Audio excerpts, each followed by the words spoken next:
끌리는 사람, 이유가 있다. 영의 방향. 그는 속으로 계산하는 그런 자이니 말로는 먹고 마시게 하면서도 마음은 너와 함께 있지 않다.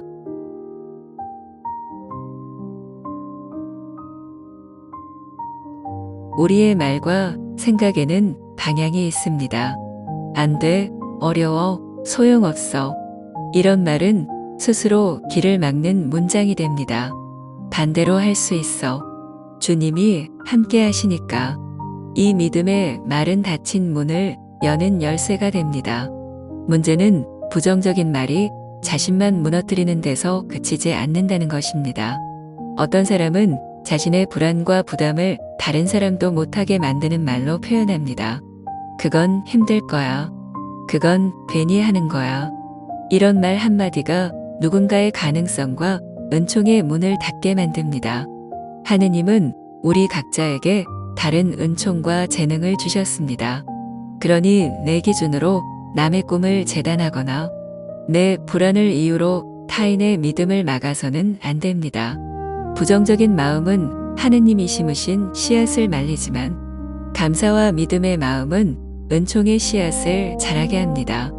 결국 사람들은 긍정적인 사람 곁에서 평화를 느끼고 부정적인 사람 곁에서는 본능적으로 거리를 두게 됩니다. 그 차이는 태도의 문제가 아니라 영의 방향입니다. 하느님께 열린 마음은 사람들에게도 따뜻한 끌림을 만들어냅니다. 하느님은 부정이 아닌 감사에 머무는 영혼에게 은총의 길을 여십니다.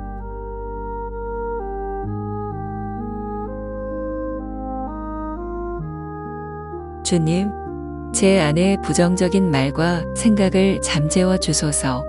불안 때문에 다른 이의 길을 막지 않게 하시고 그들의 가능성을 축복으로 바라볼 수 있는 넓은 마음을 주소서.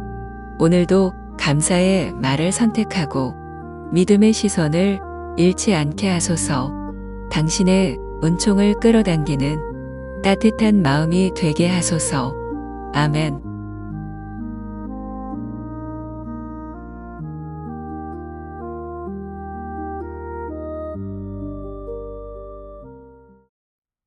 하느님이 싸우실 때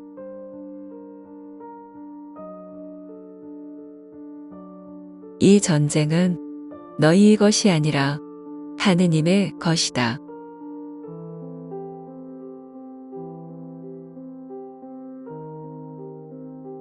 우리의 인생에는 반드시 싸워야 할 순간들이 있습니다.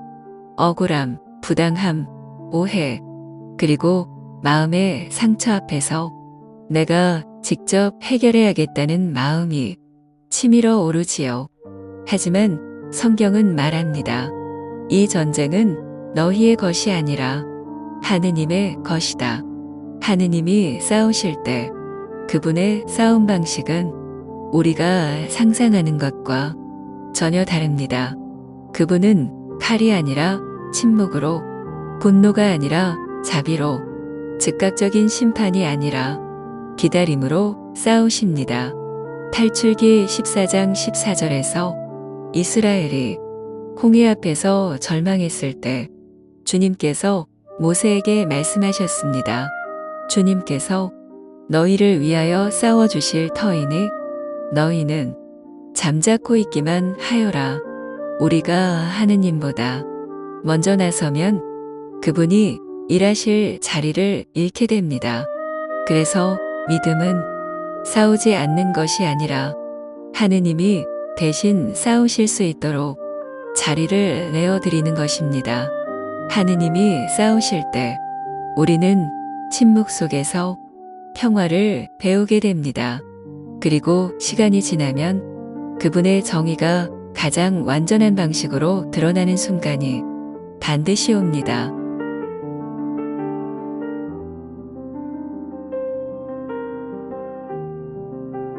주님, 분열과 싸움이 생겼을 때 저희 힘으로는 감당할 수 없음을 고백합니다.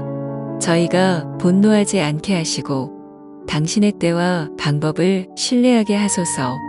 주님, 당신께서 저희 삶의 전쟁을 맡아주시고 믿음으로 기다리는 지혜를 주소서. 오늘도 당신의 승리를 믿으며 조용히 평화를 선택하게 하소서. 아멘.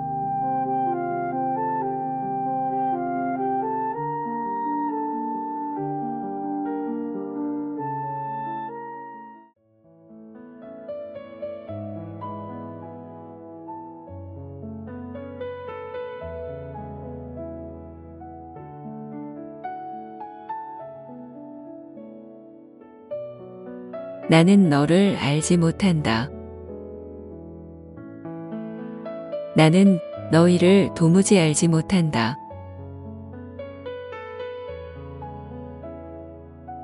이 말씀은 우리를 두렵게 하려는 경고가 아닙니다.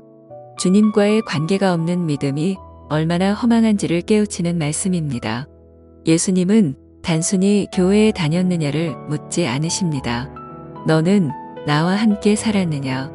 나를 내 안에서 사랑했느냐를 물으십니다. 우리는 때로 신앙을 행동으로 착각합니다. 기도하고 봉사하고 성당에 나가지만 그 안에 사랑과 진심이 빠진다면 그 모든 행위는 빈 껍데기가 됩니다. 나는 너를 알지 못한다는 말은 주님이 우리를 거부하신다는 뜻이 아니라 너는 내 마음을 모른다는 아픈 탄식입니다. 주님은 우리를 모르시는 게 아니라 우리가 주님을 진심으로 모른다는 것을 말씀하십니다. 주님을 안다는 것은 그분의 뜻을 배우고 그분의 마음에 머무는 것입니다. 하느님은 지식이 아니라 사랑의 관계 안에서 자신을 알게 하십니다. 신앙은 지식이 아니라 관계입니다. 주님이 나는 너를 안다라고 말씀하실 수 있도록 오늘 하루 사랑 안에서 머무르세요.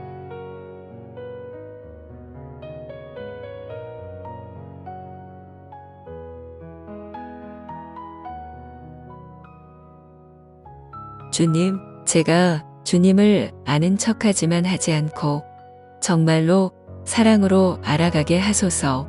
말로만 믿는 신앙이 아니라 생활로 드러나는 사랑에 믿음을 주시고 주님과의 관계 안에 날마다 머물게 하소서. 오늘도 주님의 눈길이 닿는 곳에 제 마음을 두게 하시고 당신이 저를 알아보실 수 있는 사람으로 살아가게 하소서. 아멘.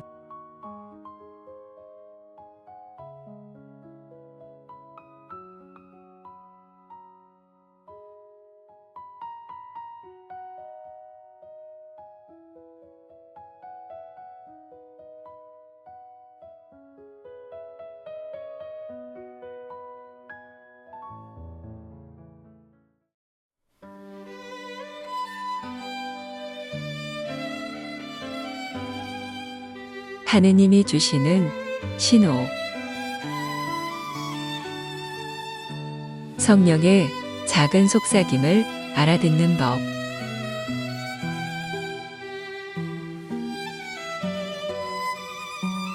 너희가 오른쪽으로 돌거나 왼쪽으로 돌 때 뒤에서 이것이 바른 길이니 이리로 가거라 하시는 말씀을 너희 귀로 듣게 되리라. 하느님은 늘 말씀하시지만 그분의 음성은 폭풍 속이 아니라 고요한 바람 속에서 들립니다. 우리는 흔히 하느님의 신호를 큰 사건이나 기적에서 찾으려 하지만 하느님은 오히려 아주 작은 일상 속에서 말씀하십니다. 우연히 들은 말씀 한 구절, 마음에 오래 남는 한 문장, 갑자기 멈춰 서게 하는 양심의 울림, 이 모든 것이 하느님이 보내시는 신호일 수 있습니다. 성령의 신호는 감정적 흥분이 아니라 평화의 감각으로 옵니다. 무언가를 결정하려 할 때 마음이 조용히 평화롭다면 그것이 바로 성령의 괜찮다는 신호입니다. 반대로 불안과 조급함이 커진다면 잠시 멈추라는 하느님의 멈춤표일 수 있습니다. 하느님은 때로는 닫힌 문으로, 때로는 열린 사람을 통해 말씀하십니다.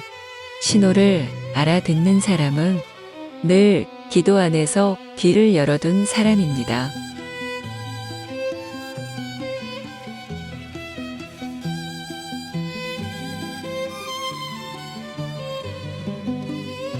주님, 제가 세상의 소음 속에서도 당신의 작은 신호를 알아듣게 하소서. 눈앞의 일에만 매달리지 않고 당신의 뜻이 비추는 방향을 조용히 기다릴 줄 알게 하소서. 불안이 아니라 평화로, 조급함이 아니라 신뢰로 당신의 손길을 느끼게 하소서. 아멘.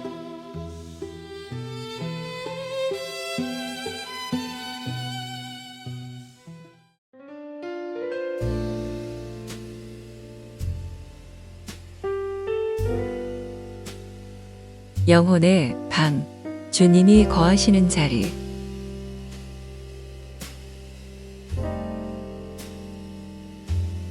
누구든지 나를 사랑하면 내 말을 지킬 것이다. 그러면 내 아버지께서 그를 사랑하시고 우리가 그에게 가서 그와 함께 살 것이다.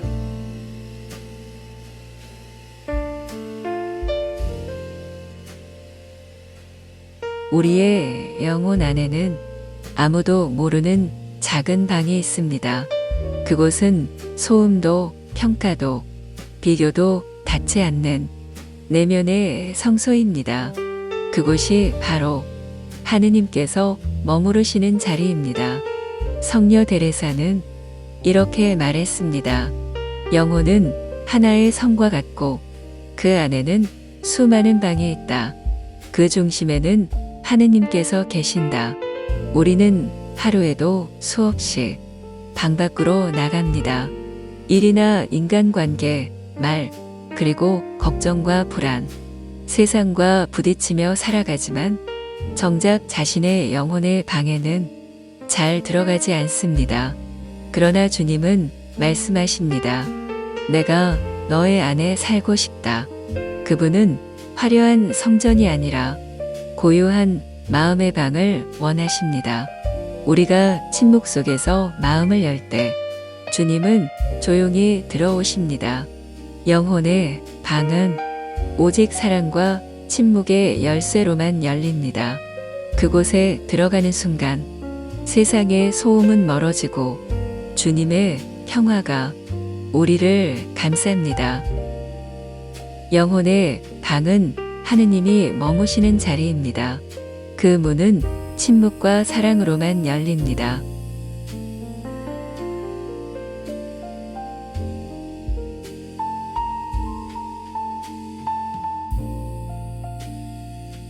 주님, 분주한 세상 속에서 제 마음의 문을 닫고 당신 앞에 잠시 머무르게 하소서.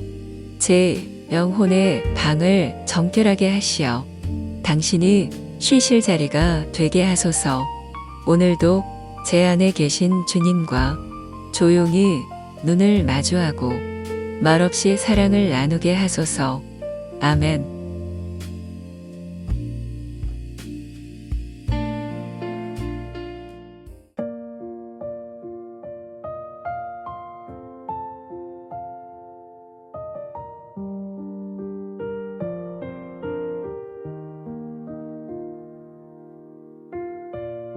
마음 다스리기, 자기 통제는 내 안의 조용한 힘. 성령의 열매는 사랑, 기쁨, 평화, 인내, 호의, 선의, 성실, 온유, 절제입니다. 이러한 것들을 막는 법은 없습니다.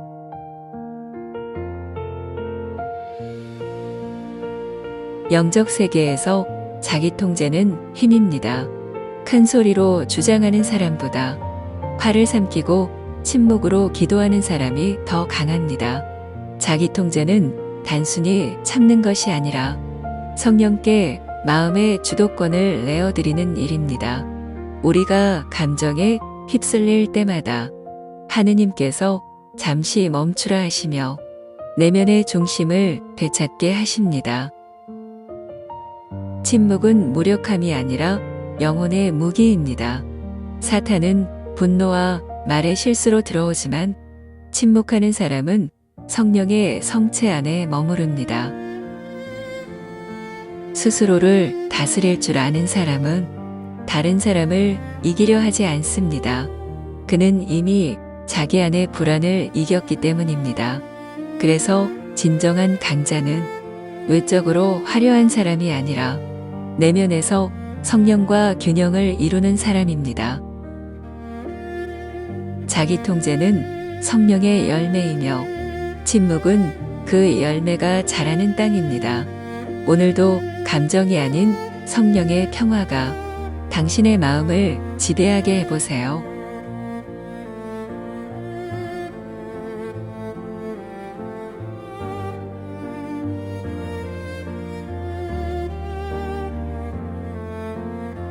주님, 제가 말로 자신을 증명하려 하지 않고 침묵으로 당신의 뜻을 기다리게 하소서. 감정이 요동칠 때마다 성령님, 제 안에 평화를 붙잡아 주소서. 주님, 제가 스스로를 다스림으로써 당신께 다스림받는 사람 되게 하소서. 세상의 힘이 아니라 침묵 속에서 솟는 영적 힘으로 살게 하소서. 아멘.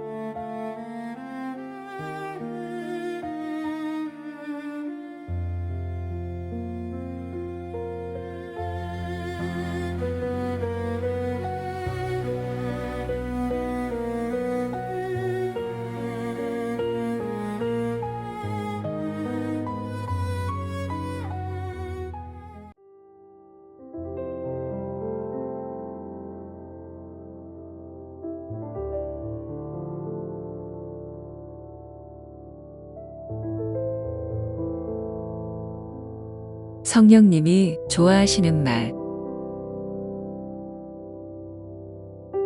성령의 열매는 사랑, 기쁨, 평화, 인내, 호의, 선의, 성실, 온유, 절제입니다. 성령님은 말 속에서도 일하십니다. 그분은 소란한 말, 비난하는 말, 교만과 분노로 가득한 말을 좋아하지 않으십니다. 성령님이 머무시는 곳은 언제나 감사와 진실, 겸손과 위로의 말이 흐르는 자리입니다. 감사합니다, 주님. 괜찮아요. 함께 기도해요. 이런 짧은 말 안에도 성령의 평화가 스며듭니다.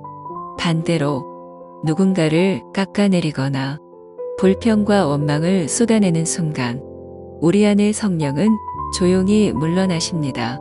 성령님은 진리의 영이시며 사랑의 영이시고 위로의 영이시기 때문입니다. 그래서 진짜 신앙의 말은 많이 말하는 것이 아니라 사랑으로 말하는 것입니다. 하루 동안 어떤 말을 했는지 떠올려 봅니다. 그 말이 누군가를 살렸는지 혹은 상처를 남겼는지요. 성령님은 우리가 말로 사랑하고 말로 위로하며 말로 평화를 세우는 삶을 살아가길 바라십니다. 성령님이 좋아하시는 말은 감사합니다. 괜찮아요. 사랑합니다. 오늘 그 한마디가 누군가의 마음을 살릴 것입니다.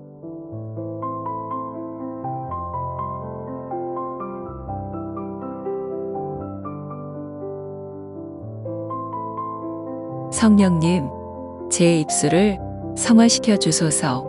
비난보다 위로를, 불평보다 감사를, 교만보다 겸손을 말하게 하소서. 제 말이 누군가의 마음에 상처가 아니라 평화의 씨앗이 되게 하소서. 오늘 하루 성령님이 기뻐하시는 말을 하며 살게 하소서. 아멘.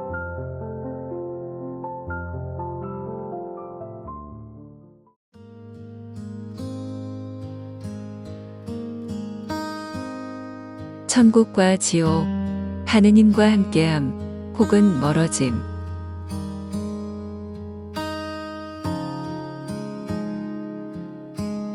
보라, 하느님의 나라는 너희 가운데에 있다.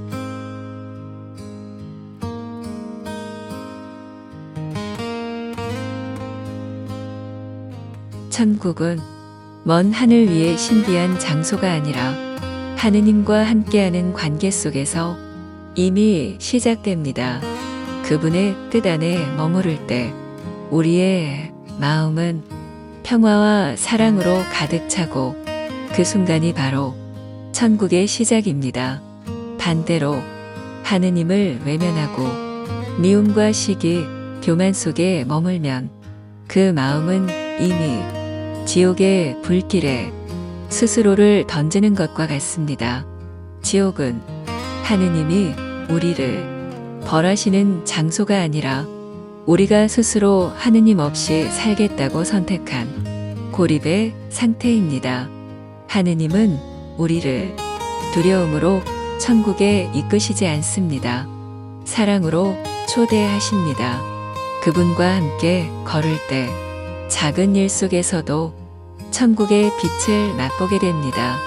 하느님 나라의 시작은 지금 이 자리, 내 마음 안에서 이미 이루어지고 있습니다.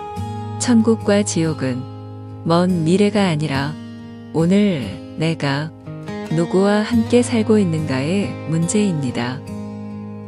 천국은 사랑의 관계 속에서, 지옥은 하느님 없는 마음 속에서 시작됩니다. 오늘 내가 하느님과 함께 한다면 이미 천국은 내 안에서 자라고 있습니다.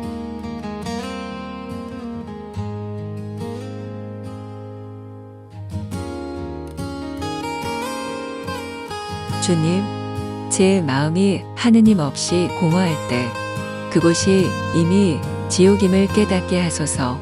당신과 함께 있을 때에만 참된 평화와 자유가 있음을 믿습니다.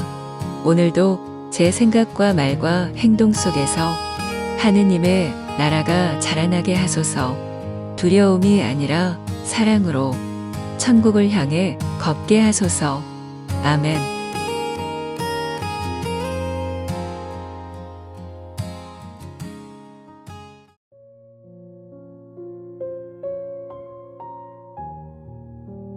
눈물의 은총, 마음을 적시는 성령의 손길.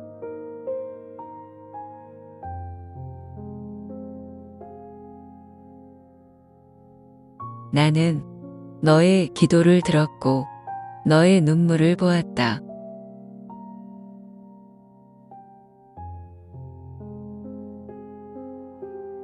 많은 신자분들이 기도 중에 갑자기 눈물이 흐르고 마음이 촉촉해지는 경험을 합니다.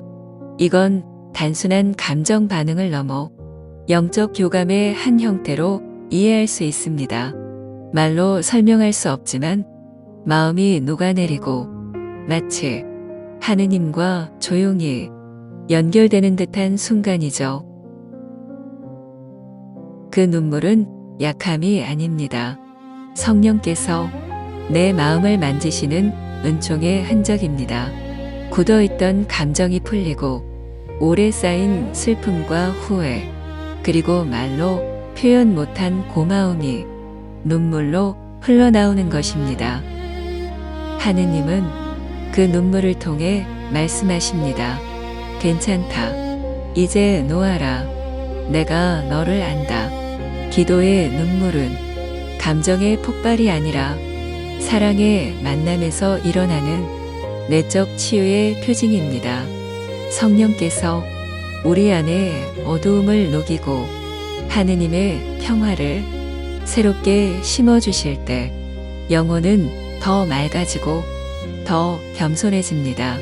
그 순간 우리는 하느님이 머리로 아는 분이 아니라 가슴으로 만나는 분임을 깨닫습니다. 이 눈물은 슬픔이 아니라 주님 품 안에서 피어나는 기쁨의 눈물입니다. 눈물은 하느님이 내 마음을 만지셨다는 증거입니다. 그분은 우리의 언어가 닿지 않는 곳에서 사랑으로 응답하고 계십니다. 주님, 당신의 사랑이 제 마음을 적시어 메마른 영혼이 다시 살아나게 하소서. 이 눈물이 감정이 아니라 당신과의 깊은 만남이 되게 하시고 이제는 평화와 감사의 눈물로 당신을 찬미하게 하소서. 주님, 제 마음을 만지시는 그 손길을 오늘도 느끼며 살아가게 하소서. 아멘.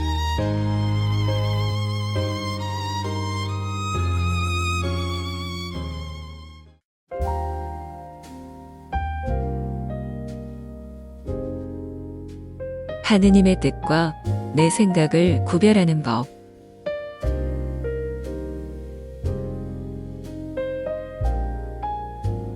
여러분은 현세에 동화되지 말고 정신을 새롭게 하여 여러분 자신이 변화되게 하십시오.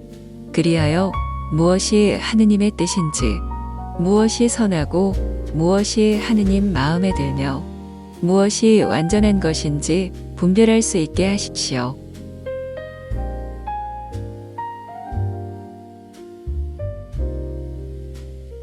우리는 종종 이렇게 말합니다. 이게 하느님의 뜻일까? 아니면 내 생각일까? 그 경계는 때로 너무 미묘해서 쉽게 혼동됩니다. 하느님의 뜻은 보통 조용하고 평화로운 방향으로 흐릅니다. 그분의 인도는 조급하거나 불안하게 밀어붙이지 않습니다. 반면 내 생각은 종종 급하고 감정적이고 결과를 서두릅니다. 따라서 첫 번째 분별의 기준은 마음의 평화입니다. 어떤 선택이 하느님의 뜻에 가까울수록 그 마음 안에는 고요한 평화가 자리합니다. 두 번째 기준은 사랑의 열매입니다. 그 결정이 나 자신만이 아니라 다른 이에게도 선과 평화를 가져오는가? 그렇다면 그것은 하느님께서 기뻐하시는 방향일 가능성이 큽니다. 세 번째는 기도 속의 기다림입니다. 하느님의 뜻은 때로 즉시 드러나지 않고 묵상과 침묵의 시간을 통해 천천히 밝혀집니다. 그래서 지혜로운 신앙인은 바로 행동보다 먼저 기도하며 머금을 선택합니다. 하느님께서 우리의 생각을 모두 거스르시지는 않지만 그분은 항상 사랑으로 정화된 생각만을 사용하십니다. 그래서 진짜 분별은 이게 내 생각이냐 아니냐가 아니라 이 생각 안에 사랑이 있느냐 없느냐로 드러납니다. 하느님의 뜻은 멀리 있지 않습니다. 평화와 사랑이 있는 곳, 그곳이 곧 주님께서 인도하시는 자리입니다.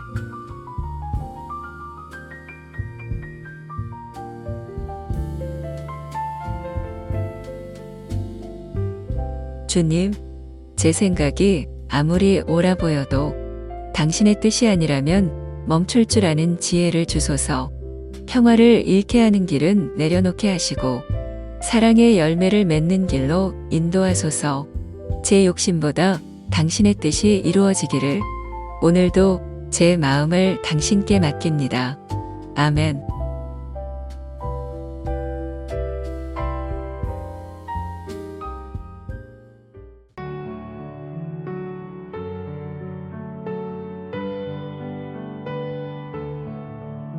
흔들리지 않게 하소서.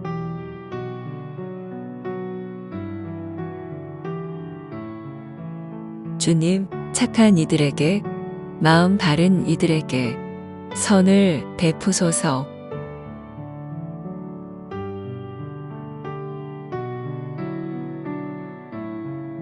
이 짧은 구절은 단순하지만 깊은 기도입니다. 세상에는 착한 이들이 손해보는 것처럼 보이고 정직한 이들이 오히려 고통받는 것처럼 느껴질 때가 있습니다.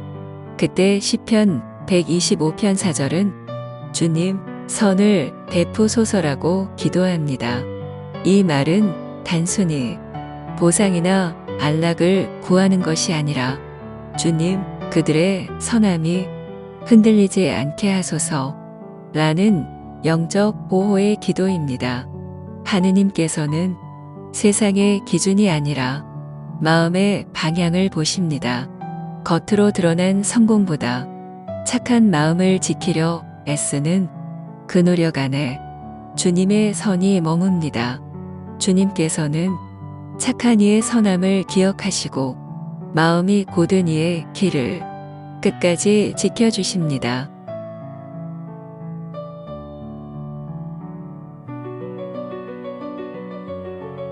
주님, 착한 이들에게, 마음이 바른 이들에게 당신의 선을 베푸소서. 세상이 불의해 보여도 끝까지 선을 택할 용기를 주시고 선으로 이기게 하소서. 오늘도 저희 마음을 곱게 세워 당신의 선하심을 담게 하소서. 아멘.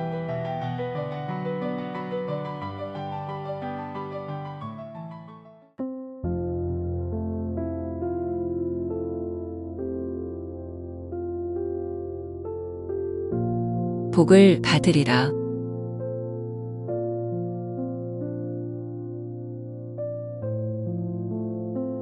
네 손으로 벌어들인 것을 네가 먹으리니 너는 행복하여라. 복이 있어라.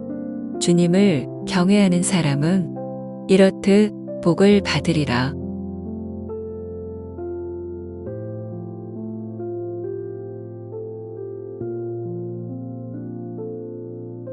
진짜 행복은 어디서 오는 걸까요? 시편은 말합니다. 주님을 경외하고 그분의 길을 걷는 사람, 즉 하느님을 중심에 모시고 성실히 살아가는 사람이 이미 행복한 사람이라고요. 이 말씀은 성실한 노동과 주님을 경외하는 삶이 결실로 이어진다는 희망의 선언입니다. 오늘날처럼 경제가 어려운 시기에는 이 말씀이 오히려 마음을 무겁게 만들 수도 있습니다. 나는 벌어들이지 못하고 있는데 나는 복이 없는 걸까? 열심히 살아도 결실이 없을 때 이 말씀은 나를 외면하는 것 같아 이런 생각이 들 수 있습니다. 하지만 이 말씀은 우리에게 조건 없는 위로를 주는 말씀이기도 합니다.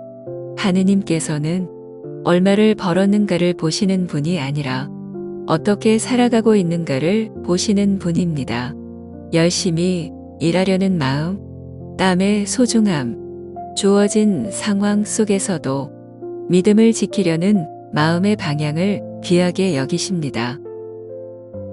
네 손으로 벌어들인 것을 네가 먹으리라는 말씀은 나만의 방식으로 최선을 다하고 있는 사람들에게 주시는 약속입니다. 그 결실은 꼭 물질일 필요는 없습니다. 평안, 가족의 따뜻함, 하루를 무사히 마친 안도감, 그 모든 것도 하느님의 복입니다.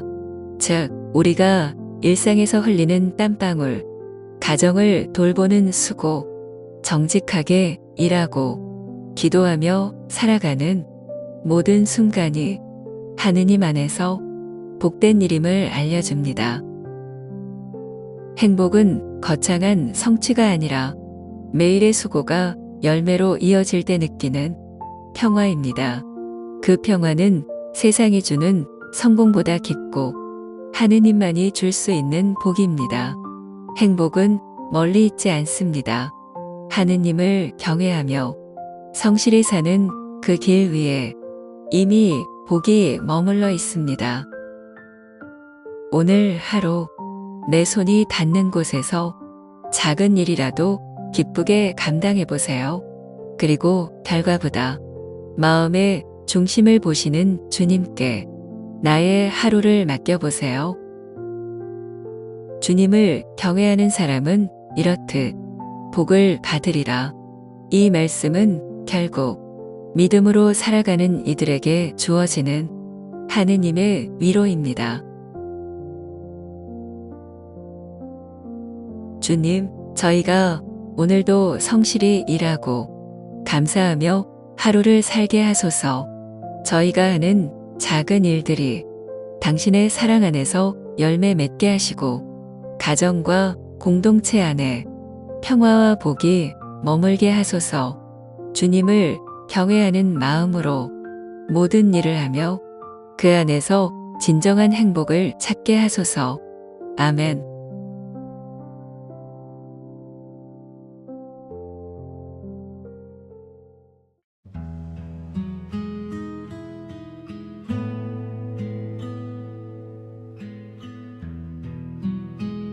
나에게 맡기라.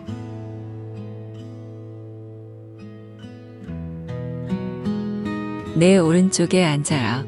내가 너의 원수들을 너의 발판으로 삼을 때까지.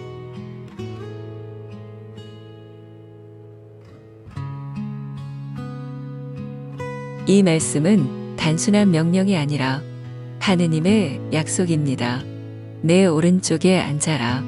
이것은 하느님의 자리, 권능의 자리에 우리에게 머물라고 초대하시는 말씀입니다. 우리는 삶 속에서 종종 억울함, 모함, 비난, 불의 앞에 서게 됩니다. 그때마다 인간적인 방식으로 싸우고 싶어지죠. 그러나 주님은 말씀하십니다. 내 오른편에 앉아라. 내가 너의 원수를 너의 발판으로 삼겠다. 이 말은 당신이 싸우지 말고 하느님께 맡기라는 뜻입니다. 하느님이 갚아주실 테니 당신은 하느님의 곁에서 평화를 지키라는 초대입니다. 주님은 우리를 패배자로 두지 않으시고 당신의 옆자리에 앉히십니다. 그분은 우리가 증오나 복수로 오염되지 않도록 오른편의 자리, 곧 하느님과 함께하는 자리로 부르십니다. 세상이 흔들릴 때, 억울함이 마음을 뒤흔들 때, 그때 바로 이 말씀이 위로가 됩니다. 네가 잠시 침묵하며 내 곁에 머물면 내가 너의 싸움을 대신해 줄 것이다. 주님은 지금도 말씀하십니다. 내 오른편에 앉아라. 내가 너의 원수들을 너의 발판으로 삼을 때까지.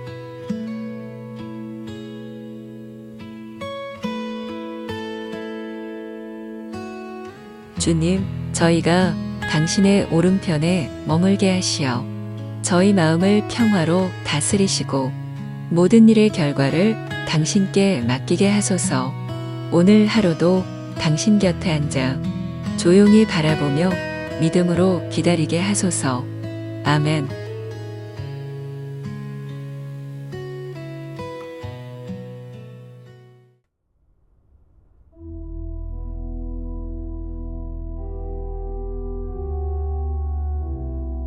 하느님과 가까워지는 법.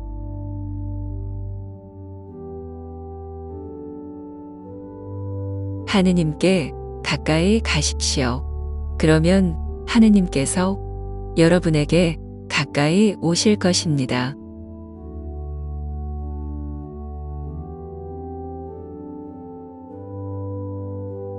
많은 사람들이 하느님과 가까워지고 싶다고 말합니다. 하지만 가까워진다는 것은 느낌이 아니라 관계의 깊이입니다. 우리가 누군가와 친밀해지려면 대화하고 함께 시간을 보내고 마음을 나누듯이 하느님과의 관계도 노력과 시간을 통해 자랍니다.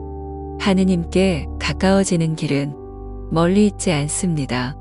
작은 기도 한마디, 감사하는 마음, 말씀 한 구절을 곱씹는 그 순간이 바로 하느님께 나아가는 걸음입니다. 하느님께 가까이 간다는 것은 그분을 느끼는 것이 아니라 그분을 신뢰하는 것입니다. 보이지 않아도 느껴지지 않아도 주님은 지금 여기 계시다. 그 믿음을 붙드는 순간 우리는 이미 그분 곁에 있습니다. 우리는 종종 하느님을 믿습니다. 라고 말하지만 정작 그분과의 관계를 가꾸는 노력은 잊고 지낼 때가 많습니다. 그저 신앙이 저절로 자랄 것처럼 기도도 마음 내킬 때만 하는 습관처럼 여길 때도 있지요. 그러나 신앙은 감정의 상태가 아니라 사랑의 관계입니다. 사랑은 언제나 노력과 시간, 그리고 의지로 자랍니다. 하느님과의 관계도 마찬가지입니다. 그분께 마음을 여는 시간, 기도로 대화하는 시간, 말씀을 듣고 순종하려는 결심이 쌓일수록 그 관계는 깊어집니다. 하느님은 결코 멀리 계시지 않습니다. 다만 우리가 다른 것들에 마음을 빼앗겨 그분을 향한 문을 닫고 있을 뿐입니다. 하느님께 가까이 가는 길은 크지 않습니다. 한숨 대신 기도를, 불평 대신 감사를 택하는 그 작은 걸음에서 시작됩니다. 야고보 사도는 말합니다. 하느님께 가까이 가라. 그러면 하느님께서도 가까이 오신다. 즉, 하느님은 먼저 움직이길 기다리시는 분이 아니라 우리가 한 걸음만 내딛어도 기꺼이 다가오시는 분입니다. 오늘 하루 잠시 멈추어 그분께 마음을 향해 보세요. 그분은 이미 문 앞에서 기다리고 계십니다. 주님, 당신께 가까이 가는 길을 잊지 않게 하소서. 분주한 일상 속에서도 기도의 숨을 놓치지 않게 하소서. 오늘 제가 드리는 작은 말, 짧은 감사, 조용한 눈물이 모두 주님께 닿게 하소서. 저의 마음이 언제나 당신께 머무르게 하소서. 아멘.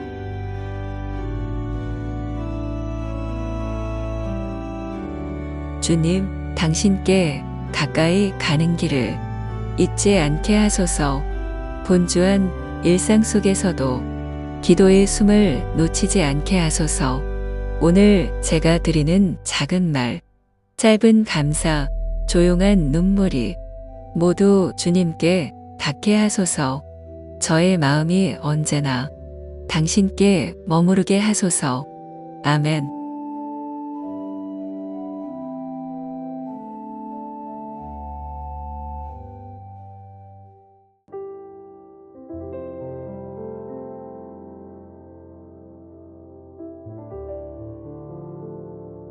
새 천사가 전한 복음.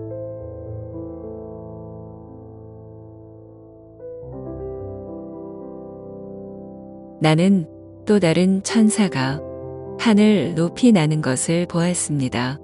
그는 땅에서 사는 사람들, 곧 모든 민족과 종족과 언어권과 백성에게 선포할 영원한 복음을 지니고 있었습니다. 그가 큰 소리로 말하였습니다.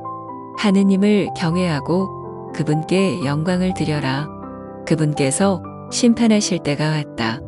하늘과 땅과 바다와 샘을 만드신 분께 경배하여라.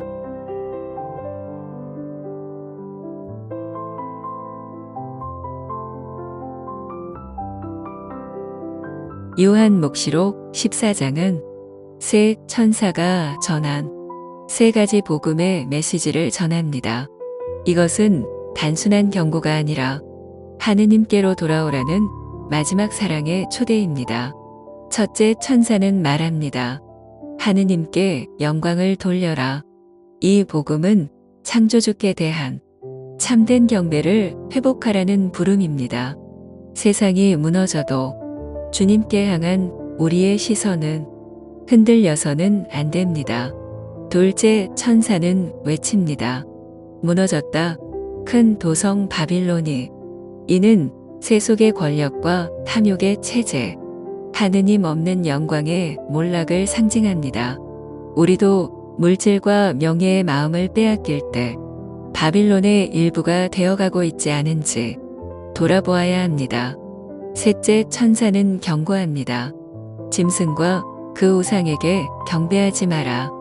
이 짐승은 하느님보다 세상을 더 신뢰하게 만드는 세력입니다. 주님의 표가 아닌 세상의 표를 따르는 사람은 결국 내면의 자유를 잃습니다. 그러나 주님께 충실한 이들은 끝까지 견디며 믿음을 지킵니다. 그러므로 요한묵시록 14장은 두려움을 말하는 책이 아니라 마지막까지 하느님을 선택한 이들의 승리를 노래하는 복음의 장입니다. 새 천사의 메시지는 결국 하나로 모아집니다. 무엇을 경배할 것인가? 누구를 믿을 것인가? 세상은 수없이 많은 표와 유혹을 내밀지만 참된 표는 단 하나, 어린 양의 이름입니다. 오늘 우리도 바쁜 일상 속에서 세상의 소음보다 주님의 목소리에 귀 기울이며 그분께만 마음을 드리기를 배워야 합니다. 믿음은 하루아침의 결단이 아니라 매일의 선택입니다. 하루하루 하느님을 향한 작은 예스가 모여 결국 짐승의 표가 아닌 어린 양의 표를 지닌 사람으로 우리를 변화시킵니다. 끝까지 견디느니 그가 바로 구원을 받을 것이다.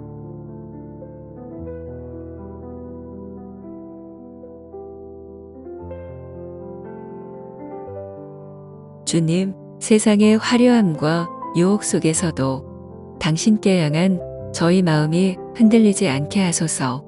바빌론의 영광이 아닌 하느님 나라의 평화를 선택하게 하소서.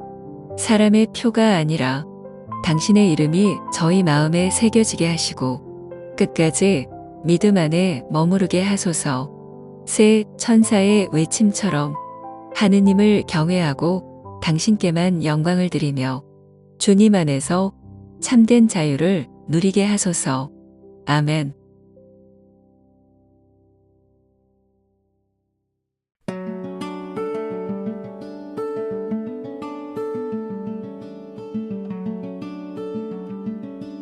우연이 아닌 하느님의 타이밍.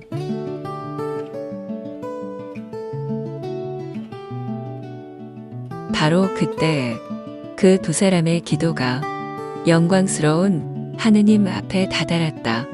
하느님을 사랑하는 이들, 그분의 계획에 따라 부르심을 받은 이들에게는 모든 것이 함께 작용하여 선을 이룬다는 것을 우리는 압니다.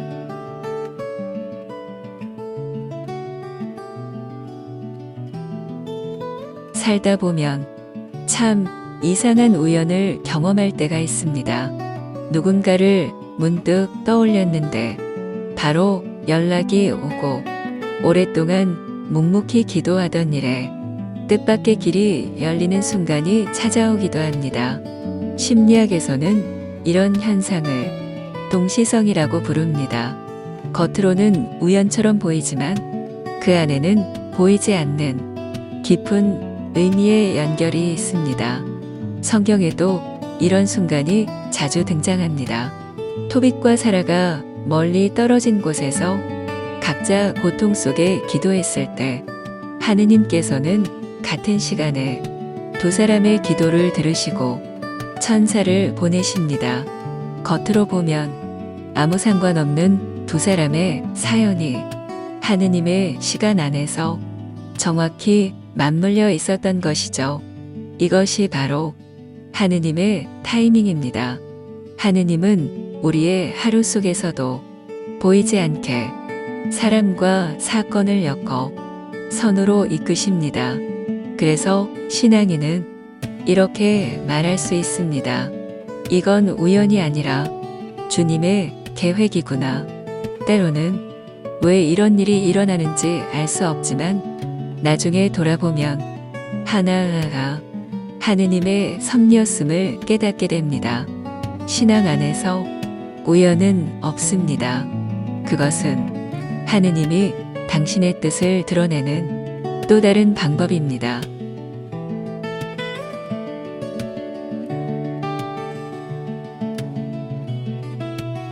주님, 제가 일상의 우연들 속에서도 당신의 손길을 알아차리게 하소서. 사람의 눈에는 작은 일처럼 보여도 그 안에 담긴 당신의 계획을 느끼게 하시고 모든 일이 함께 작용하여 선으로 이끄심을 믿게 하소서. 제가 불안할 때 지금 이 순간도 주님이 함께 일하고 계신다는 믿음으로 평화를 누리게 하소서. 아멘.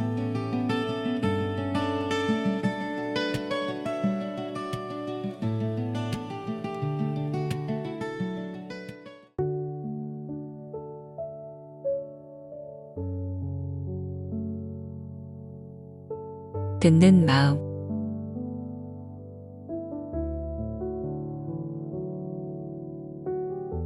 당신 종에게 듣는 마음을 주시어 당신 백성을 통치하고 선과 악을 분별할 수 있게 해주십시오.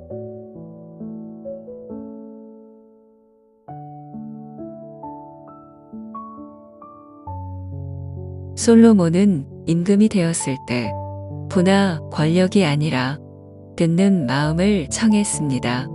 사람들의 소리를 듣고 무엇보다 하느님의 뜻을 들을 수 있는 마음 말입니다. 우리도 일상에서 많은 소리를 듣습니다. 사람들의 요구, 세상의 소음, 내 안의 불안. 그러나 정작 가장 중요한 하느님의 목소리는 쉽게 놓치곤 합니다. 듣는 마음은 단순히 귀로 듣는 것이 아닙니다. 겸손히 마음을 비우고 열린 자세로 기다리는 태도입니다. 기도는 말을 많이 하는 것이 아니라 주님의 뜻을 알아듣는 데서 시작됩니다. 내가 옳다는 생각을 내려놓고 주님의 말씀을 붙잡을 때 우리의 선택과 길은 달라집니다. 그리고 그 길은 언제나 생명과 평화로 이어집니다.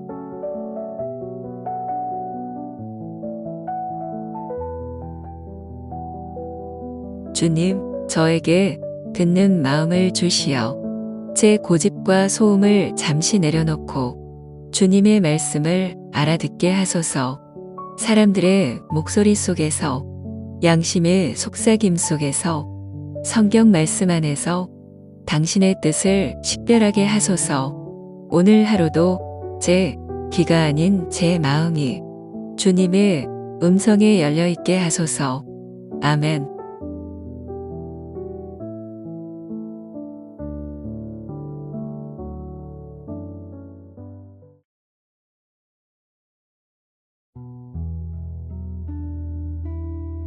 하느님은 모든 진실한 기도를 들으십니다.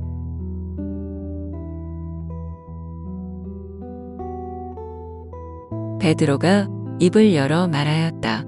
나는 이제 참으로 깨달았습니다. 하느님께서는 사람을 차별하지 않으시고 어떤 민족에서건 당신을 경외하며 의로운 일을 하는 사람은 다 받아주십니다.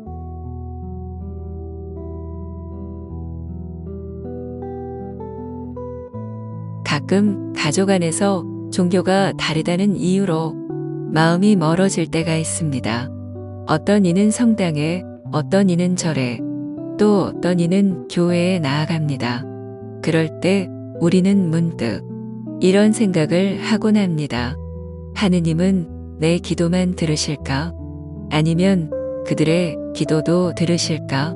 성경은 사무엘기 3권 16장 7절에서 우리에게 이렇게 말합니다. 주님은 마음을 본다.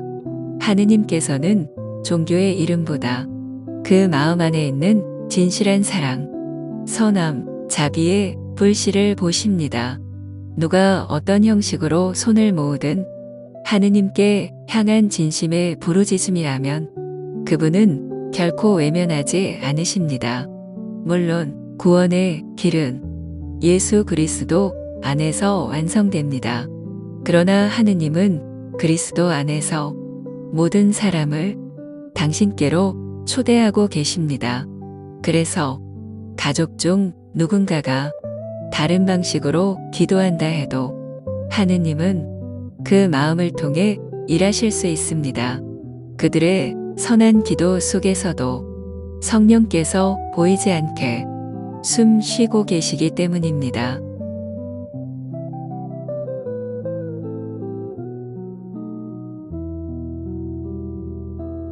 주님, 저희 마음의 벽을 낮추시고 판단보다 사랑을, 논쟁보다 평화를 선택하게 하소서.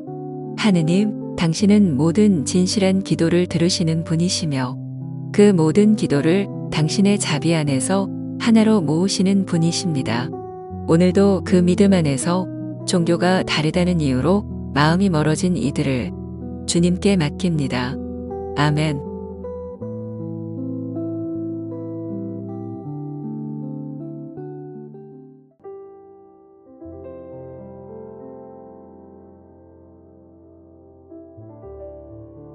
주님, 제 마음을 지켜주소서.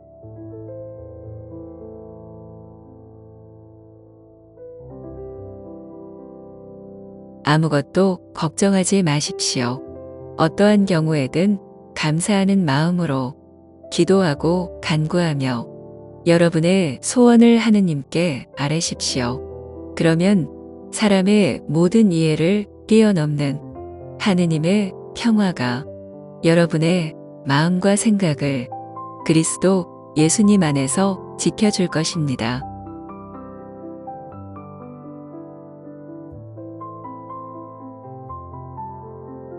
때로는 이유도 모른 채 부정적인 생각이 밀려올 때가 있습니다. 괜히 불안해. 나는 안 될 것 같아.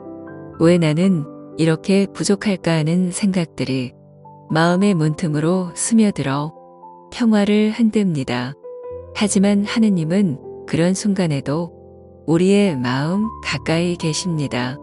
그분은 말씀하십니다. 이사야서 41장 10절은 이렇게 말합니다. 나 너와 함께 있으니 두려워하지 마라. 내가 너의 하느님이니 겁내지 마라. 내가 너의 힘을 북돋우고 너를 도와주리라. 부정적인 생각이 들어올 때는 그 생각과 싸우기보다 잠시 멈추어 주님께 시선을 돌리세요. 먼저 멈추세요. 머릿속에서 소리가 커질수록 잠시 멈춰서 숨을 고르세요. 주님, 지금 제 마음이 흔들립니다. 라고 고백해 보세요. 다음으로 호흡하세요. 천천히 숨을 들이쉬며 주님, 내쉬며 사랑합니다 라고 속삭여 보세요. 짧은 호흡 안에서도 주님의 평화가 들어옵니다. 마지막으로 성령님, 제 생각을 정화하시고 제 마음을 진리의 평화로 채워 주소서 라고 기도해 보세요. 그때 하느님은 조용히 일하십니다. 우리의 불안 속에서도 보이지 않게 마음의 어둠을 걷어내십니다.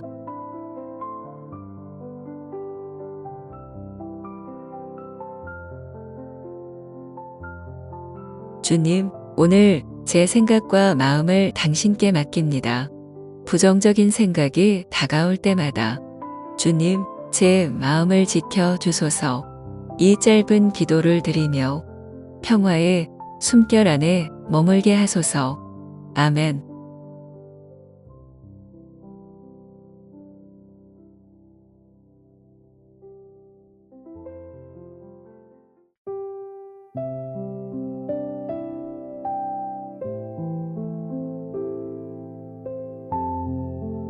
하느님께서 아십니다. 조용한 믿음의 힘.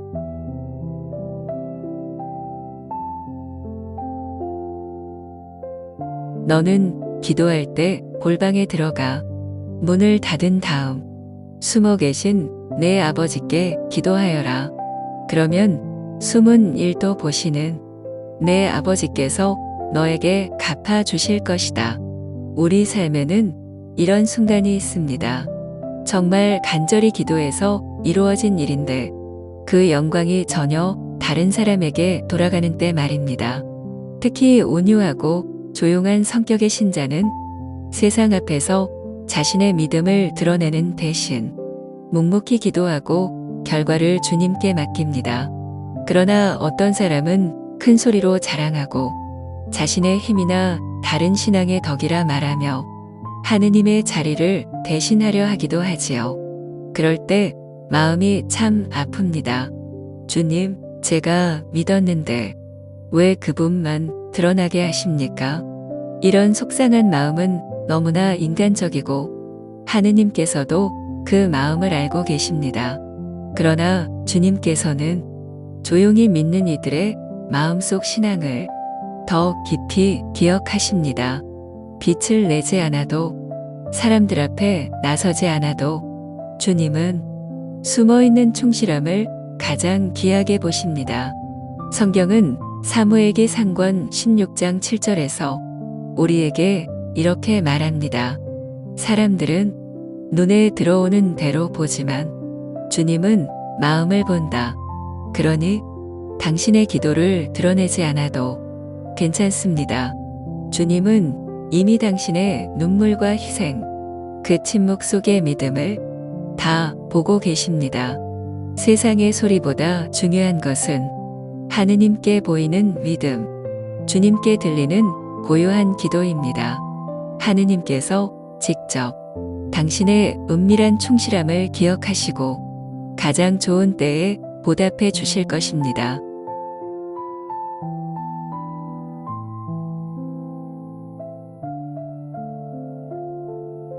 주님, 세상은 큰 소리로 자랑하는 이를 주목하지만 당신은 조용히 믿는 이들의 마음을 보십니다. 제가 억울해하거나 비교하지 않고 묵묵히 당신께 시선을 고정하게 하소서. 누가 영광을 가져가더라도 저는 오직 당신께 감사와 찬미를 드리게 하소서. 숨은 일도 보시는 주님, 제 기도와 사랑을 당신만 아시게 하소서. 아멘.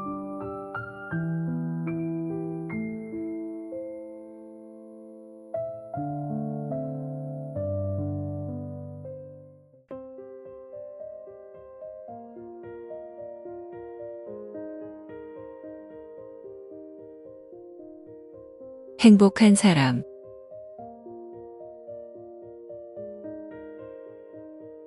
주님의 가르침을 좋아하고 그분의 가르침을 밤낮으로 되새기는 사람. 그는 시냇가에 심겨 제때에 열매를 내며 잎이 시들지 않는 나무와 같아 하는 일마다 잘 되리라.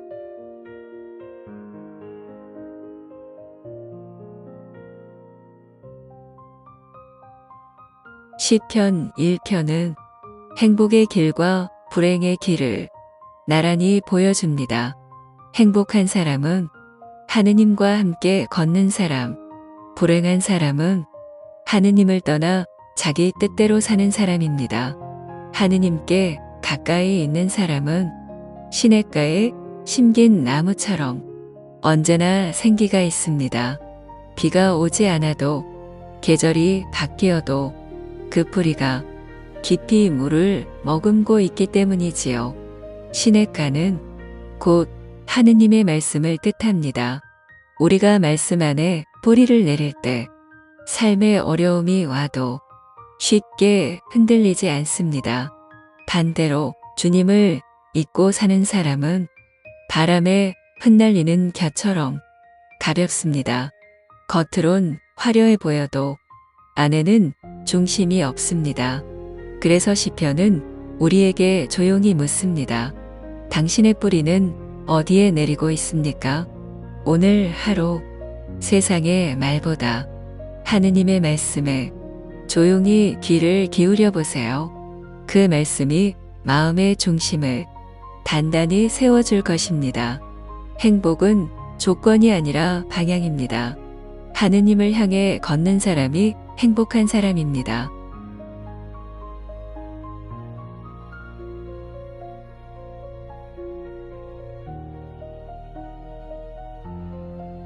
주님, 제 마음이 세상의 말에 흔들리지 않고 당신 말씀에 뿌리 내리게 하소서. 삶이 바쁘고 마음이 메말라 갈 때 시냇가의 나무처럼 말씀으로 다시 살아나게 하소서. 제 안에 주신 믿음의 씨앗이 오늘도 주님의 사랑으로 자라 좋은 열매를 맺게 하소서. 아멘.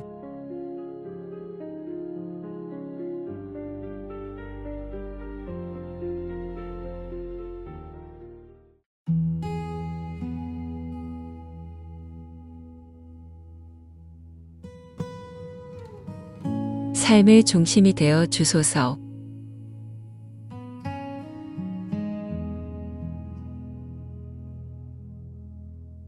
깊이 생각하여 이를 알아들으려 하였으나 그것은 제 눈에 괴로움 뿐이었습니다. 그러나 마침내 하느님의 성전에 들어가 그들의 종말을 깨달았습니다. 제 몸과 제 마음이 쓰러질지라도 제 마음의 반석, 제 몫은 영원히 하느님이십니다. 그러나 저는 하느님께 가까이 있음이 저에게는 좋습니다.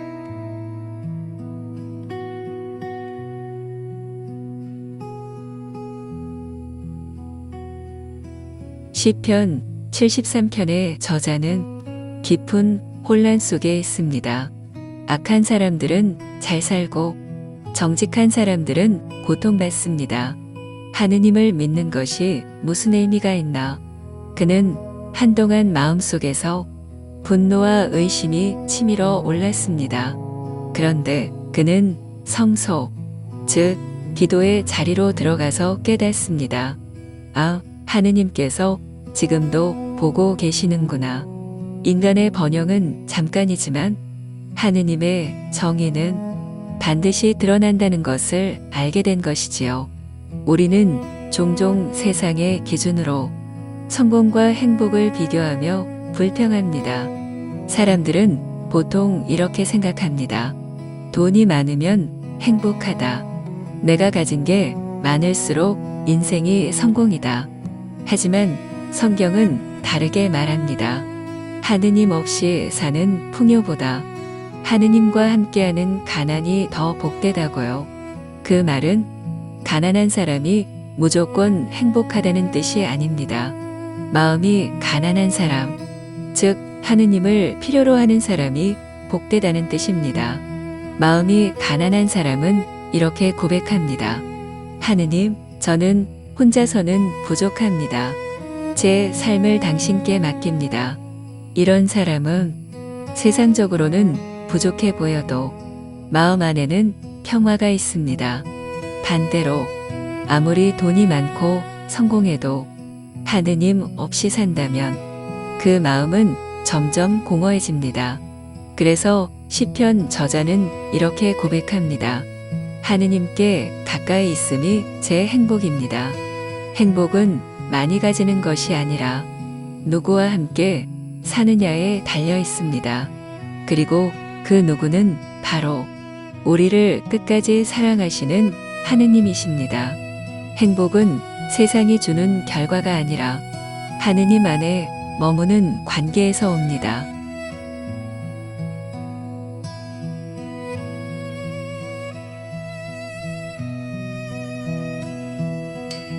주님, 세상이 불공평해 보일 때 저희 시선이 사람을 향하지 않고 당신을 향하게 하소서. 마음이 흔들려도 당신은 언제나 저희 반석이시니 삶의 중심이 되어 주소서. 하느님께 가까이 있음이 행복임을 오늘 하루 저희 마음 깊이 새기게 하소서. 아멘.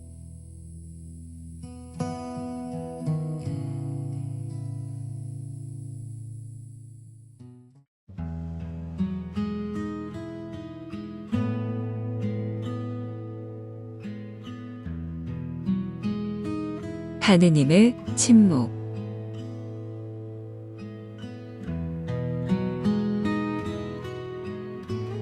하느님, 어찌하여 마냥 버려두십니까? 어찌하여 당신 목장의 양떼에게 분노를 태우십니까? 기억하소서. 당신께서 애초부터 마련하시어 당신 소유의 지파로 구원하신 무리를 당신 거처로 삼으신 시온 산을. 그러나 하느님은 예로부터 저의 임금님, 세상 한가운데에서 구원을 이루시는 분.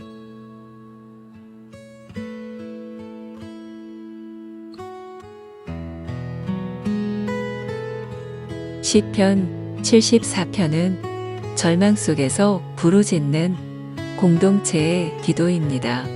성전이 파괴되고 믿음의 터전이 무너졌을 때 시편은 이렇게 묻습니다. 하느님, 어찌하여 침묵하십니까? 이 질문은 시대를 초월한 신앙인의 탄식입니다. 우리도 고통과 혼란 속에서 하느님이 멀리 계신 듯 느낄 때가 있지요. 기도해도 응답이 없고 정의는 무너지고 악이 득세하는 세상을 보며 하느님께 묻습니다. 정말 보고 계십니까? 그러나 시편은 절규로 끝나지 않습니다. 중간에 이렇게 고백합니다. 그러나 하느님은 예로부터 저의 임금님, 세상 한가운데에서 구원을 이루시는 분. 이 그러나라는 한마디가 믿음의 핵심입니다. 하느님이 멀리 계신 것 같아도 그분은 여전히 구원을 이루시는 분이시라는 고백입니다. 믿음은 고통이 없다는 뜻이 아니라 고통 중에도 하느님이 함께 하신다는 확신입니다. 성전이 무너져도 우리 마음 안의 성전, 즉 하느님을 향한 신뢰는 무너지지 않습니다. 하느님은 침묵하시는 분이 아니라 때로 침묵 속에서 일하시는 분입니다. 그분의 때가 되면 무너진 것을 다시 세우시고 상처 입은 마음에 새 생명을 불어넣으십니다.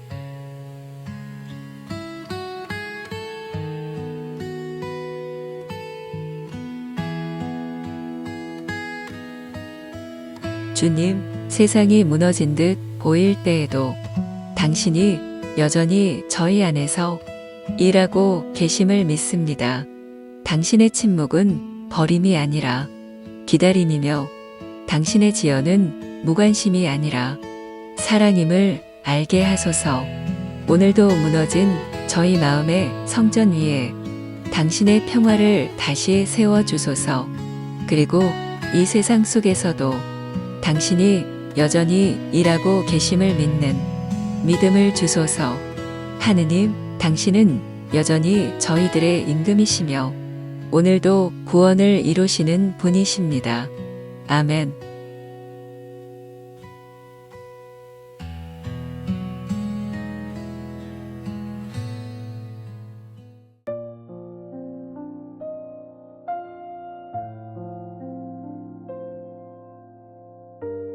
이 콘텐츠가 마음에 드신다면 구독, 좋아요도 부탁드립니다. 구독과 좋아요는 콘텐츠 제작에 큰 힘이 됩니다. 감사합니다.